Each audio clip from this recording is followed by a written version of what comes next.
here at YESSSS Lubbock, also known as the Lubbock, Texas region. Oh my goodness. But whoa, we have Orion back on the channel. What's up, man? We good, man. What you do? I got top 4. I don't know exactly what place, but I should be guaranteed top 4 in 7-1 at Lubbock Regionals. Okay. The best deck. Unchained. Unchained? No, tour guide. Yeah. I played BA secretly. But nah. I played 3 tour guides, Rhino Warrior for it. Oh, so you want to do some shout outs real quick though? Oh yeah, shout out to my team, Frozen Card Gaming, for sponsoring me, even though I'm not wearing the jersey today. Shout out to everyone in store and WAF, all them. Shout out to everyone I beat on DB. DB is mic check if you want to play against me. Oh, dude, shout out DB. Yeah, I'm like rank 6 right now, we crazy, bro. Hey, so without further ado, show us you. Yep. So I played 3 tour guide. Yep. A lot of people don't play it, but the deck is just really inconsistent without it. I didn't play it for a long time, and you just draw so many brick hands. So I just had to play it. And also, like, every time you resolve it, you immediately win. Yeah. It just gives you so much value off the Rhino Warrior and the free Yama. Like, it's just too good not to play. Do you struggle when someone like imperm that thing though? It's not too bad, because normally you can just summon your extenders from hand. Okay. And like, if you draw Red Dog, you can just chain it to the imperm and play it on tour guide, and that's so hard for them to come back from. That's normally just game on the spot. So if you draw these 2, you're pretty much always winning. On the spot. And I played 3 Red Dog, obviously. 3 of the little red guy. And 3 Rakea. A lot of people cut down on her because it's awkward to a tour guide because they're both normal summons. So you're playing like 6 normal summons, which does suck sometimes. Like the round I lost, game 1, my hand was just 4 of these. Normal summon tour guide, got impermed, and the game just over. It's like, but I lost to Amir. So yeah, that's the only deck you lose to. It's crazy. Oh wow. Yeah, it just, I don't know, sometimes like it does suck drawing multiple normal summons, but the deck is just too inconsistent without absolutely maxing out on starters. You just need every single card you can get. And I played all of the 1-ofs. I don't think, some people play multiple Sarama just because it kind of helps in the grind, but if you just manage your resources well, you never really need it. Like, I never needed it, a second one. It's a rare you even get to turn 3 or 4. Normally you just win or lose by then, and you can just add it back off Yama if you need to. And some people play multiple of him. I played multiple of him for a really long time because he's an insane extender. Because you pop one of your traps and you go chain link 1 trap effect, chain link 1 helm to summon from hand. So you just chain block Ash, and that's really good. But you just don't have the space to play more. I would consider cutting like a Rakea for 1, but I prefer the consistency over just having more extenders.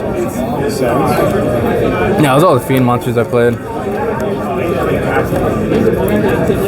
And then for hand traps, played 3 Nib, 3 Ash, and 3 Imperm.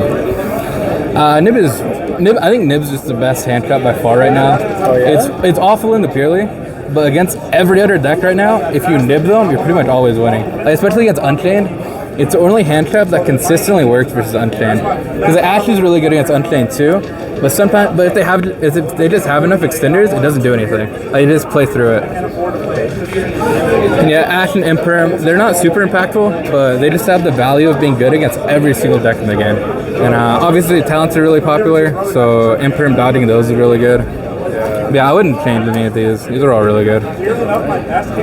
Even Nib, like I drew a double Nib against Purely, and it still just got me there because I went to Princess Sprite, I nibbed them, and it's too hard for him to come back from. And 3 Prison, 3 Prosperity. You just need consistency. This is probably the best card in your deck. It just does everything. Like summoning from deck and searching anything you need is ridiculous. Every time you draw this card, you're so far ahead. And then Prosper is the best card in Yu-Gi-Oh! It should definitely be on the ban list. I don't know how it isn't yet. You just have, if your deck can play Prosper, you have to play Prosper. It's not a choice. It's coming. And then my tech card that I played 3 Offerings of the Doomed.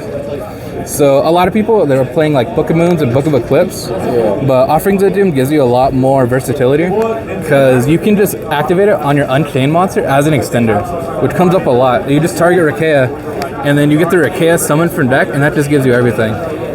And obviously, it's really good for dodging like Imperm, Valor, and stuff, because you dodge those, and then you also get the summon from deck. So it's a lot more value than Book. And another thing that's really good about this card is that in the mirror, you can use it on their Blue Dog effect when they go to link summon with your monster, and it's the only card that really beats that. Because they'll get the add back off Blue Dog, but just them not getting the link summon is big enough that it'll usually get you there. Do you ever miss decks from the draw, or do you need it? Nah, I never need it. There was one game I bricked, but luckily I could just pass and never activate offerings, and eventually I just drew a card to play with. But yeah, it's also like games are so fast now that like most games are realistically 2 turns. It's like someone loses on turn 2, and then like turn 3 you just attack, and the game's over. So it's really rare that skipping a draw phase ever comes up. And then just played 3 of both traps. Maximizing. Yeah, again, like I wanted to cut down on them because there's times where they suck to draw. And like, obviously, if you just draw unplayable, they're completely worthless. But you just need the consistency. You can't afford to play less. Because even I played absolute max consistency, I still bricked a lot. What's the main deck count? 40. Yeah, always 40. Never catch me playing more. And then onto the extra deck. Played 3 Yama. Obviously, it's the best card in your deck. I never actually made the 3rd, but sometimes in really long games, it can be important. And most of the cards in your extra deck you never make, so just having the 3rd Yama, just in case, is important. And played 2 Blue Dog. Obviously, really broken. 2 comes up a lot, just for grinding out. I played 2 Red Dog. You pretty rarely make them. I would probably cut them down to 1. Like, it's really rare you make the first one and you're just never making the second one. So I'd probably cut them for something. I don't know what yet, just because the extra deck is weird because nothing ever comes up. You really just make like Yama, Blue Dog. That's just all you need.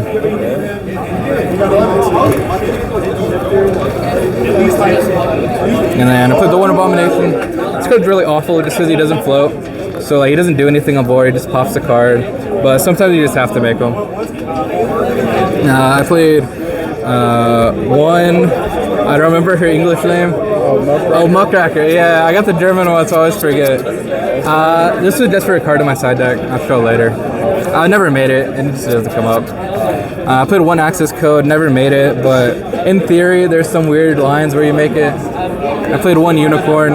So you can link Blue Dog into Unicorn, which I never came up for me, but in theory it comes up. It is nice to have.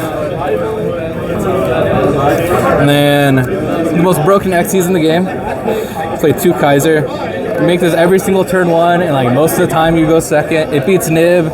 Pretty much no deck can play under it. Like stopping 2 summons is ridiculous. I never made the second one, but in theory it comes up in grind games. It's nice to have. And then I play the Machinex.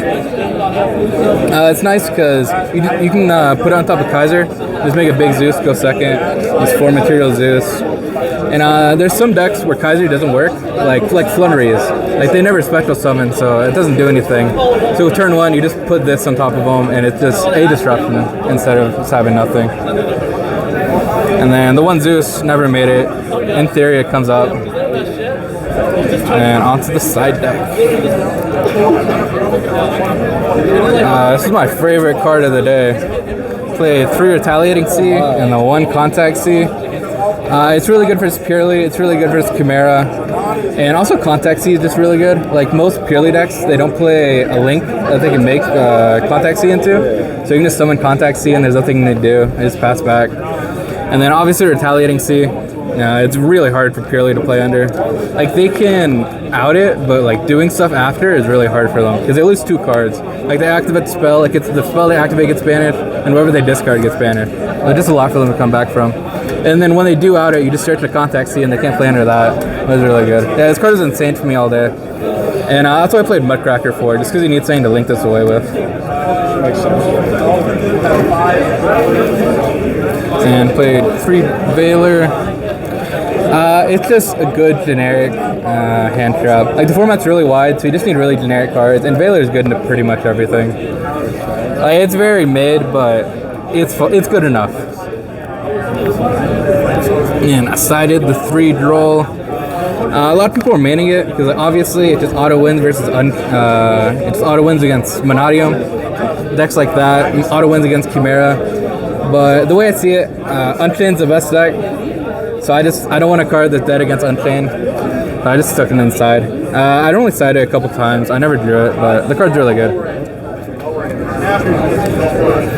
And then let's play 2 Book of Eclipse. It just kind of made sense with my siding patterns. Since I played the 1 Contact C, I only have space for 2. It was fine. It's good against Cash. It's good against Purely. It's good going first. Like against Cash, they can't really play if you just book their first summon. This card is fine. And then the card that made a lot of people very angry.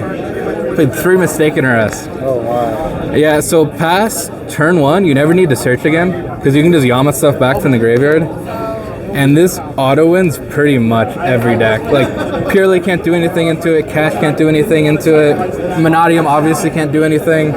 So there wasn't a single time where I drew this card and I didn't win the game. Every single time I drew it, I won it. Oh wow. This card's ridiculous. It's insane. That's it. Hey man, well, congrats on your guaranteed top 8, Yeah. top 4, right? Hopefully. Need that deck box. Yeah, it's nice, it's black. Alright man, well yeah, thanks again. Thanks for being on the channel, man. Thank you. Thank you. Until next time, everyone.